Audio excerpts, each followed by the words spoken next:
नमस्कार, खबरों की खबर में आपका स्वागत है। मैं हूं तृप्ति।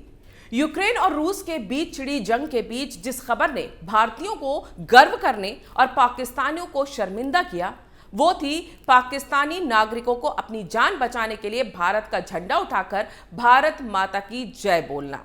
इमरान खान भले ही अपने देश के नागरिकों को बेसहारा छोड़ चुके हैं, लेकिन भारत के झंडे और जयकारे के बाद उन्हें पता चला कि आपने घबराना नहीं है, बस अपने देश का नाम और झंडा छुपाना है और भारत का नाम लेना है। इससे पाकिस्तान की इज्जत बचे ना बचे, पाकिस्तानियों की जान तो बच ही जाएगी। लेकिन लगता है कि एहसान फरामोशी तो पाकिस्तान की रग रग में है। जहां पाकिस्तान के लोग इस बात से शर्मिंदा हो रहे हैं कि उनके देश की विदेशी सरजमी में कोई औकात नहीं है, वहीं पाकिस्तान के कुछ छात्रों ने साबित कर दिया कि क्यों पाकिस्तान की कोई औकात नहीं है और क्यों पाकिस्तान जैसे देश पर भारत कभी भी भरोसा नहीं कर सकता। यूक्रेन से भारत लौटे छात्रों ने बताया कि अभी भी भारी संख्या में भारतीय छात्र यूक्रेन बॉर्डर पर फंसे हुए हैं। इन्हें बॉर्डर पार करने नहीं दिया जा रहा है। हर किसी को जान बचाने की फिक्र है।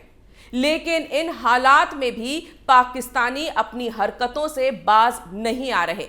रिपोर्ट्स के मुताबिक यूक्रेन में पाकिस्तानी नागरिक भारतीय छात्रों के साथ लूटपाट कर रहे हैं।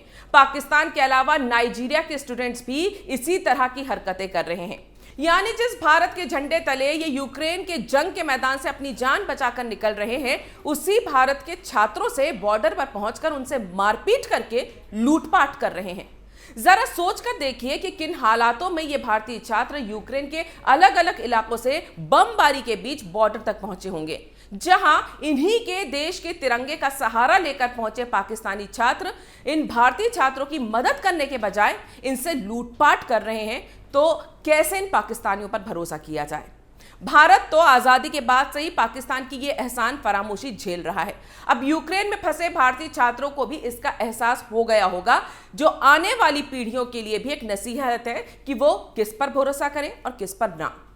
लेकिन ऐसा नहीं है कि भारत को नुकसान पहुंचाने वाले सिर्फ पाकिस्तान में हैं। हमारे खुद के देश में ऐसे एहसान फरामोश और देश विरोधी लोगों की कौम पिछले 7-8 साल में तेजी से बढ़ रही है, जो भारत के मुश्किल समय में उसका साथ देने के बजाय नीचा दिखाकर उसे बदनाम करने की साजिश रचने में लगी रहती है। इसकी मिसाल आज फिर दिखी जब यूक्रेन पर रूस के हमले के 6वें दिन भारत के लिए एक बुरी खबर आई। यूक्रेन की राजधानी खार्किव में बमबारी में भारत के एक छात्र नवीन की मौत हो गई। युद्ध शुरू होने के बाद ये किसी भारतीय की पहली मौत है। 21 साल का नवीन कर्नाटक का रहने वाला था और यूक्रेन में MBBS 4th ईयर का स्टूडेंट था। सुबह 10:30 बजे वो खाना लेने के लिए राशन की दुकान की लाइन में लगा था और तभी रूसी सेना ने हमला कर दिया, जिसमें नवीन की मौत हो गई। इस दुखद खबर की पुष्टि भारत के विदेश मंत्रालय ने की तो पूरा देश दुखी हो गया। लेकिन इस खबर ने उन परिवारों को विचलित कर दिया जिनके सदस्य इस समय भी यूक्रेन में फंसे हुए हैं।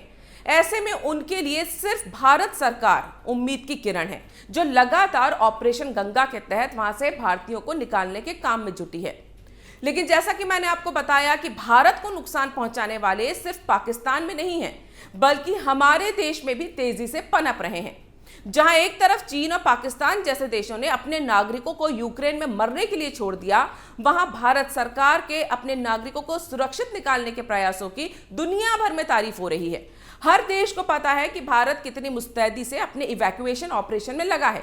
लगातार चल रही फ्लाइट से अब तक करीब 1400 लोगों को देश वापस लाया जा चुका है, जबकि वहां अभी 18,000 लोग फंसे हैं जिन्हें निकालने में समय लगेगा। ये सब जानते और समझते हैं, क्योंकि वॉर जोन में लगातार बमबारी हो रही है। यूक्रेन में घुसकर वहां से भारतीयों को निकालना एक बेहद मुश्किल काम है। भारत को यूक्रेन के अंदर के हालातों के हिसाब से अपने नागरिकों को वहां से बॉर्डर तक पहुंचाना एक बड़ी चुनौती है। भारतीय छात्र नवीन की बमबारी में हुई मौत से आप ये समझ पाएंगे कि हालात वहां क्या बने हुए हैं। भारत सरकार ने यूक्रेन और रूस से बात करके अपने नागरिकों की सुरक्षा भी मांगी है। इसीलिए भारतीय छात्रों को ग्रुप्स में निकलने की सलाह दी गई है और साथ में भारत का तिरंगा हमेशा रखने को कहा गया है। और इसीलिए कई छात्र सुरक्षित निकलकर आए भी हैं और इस बात की गवाही भी दे रहे हैं कि ऐसा हुआ है। बमबारी में मारा गया छात्र नवीन राशन की लाइन में लगा हुआ था, जहां यूक्रेन के लोगों पर रूस बमबारी कर रहा था और यही वजह है कि वो इस बमबारी का शिकार हुआ। वॉर जोन में इस तरह के खतरे की आशंका हमेशा बनी रहती है। भारत के लिए दुखद इसलिए है कि किन्हीं दो दूसरे देशों की लड़ाई में हमारा एक निर्दोष नागरिक मारा गया, जिसे लेकर भारत ने यूक्रेन और रशिया से बात की है। रूस और यूक्रेन के मसले पर भारत की कूटनीति अभी तक सफल ही रही है, लेकिन जहां भारत सरकार इन मुश्किल हालातों से निपटने में लगी है, वहीं विपक्षी पार्टी कांग्रेस की यूथ विंग विदेश मंत्री एस जयशंकर के घर के बाहर जाकर पुतले जला रही है, मोदी सरकार के खिलाफ नारेबाजी कर रही है, कह रहे हैं कि हमारे छात्रों को यूक्रेन से निकालो।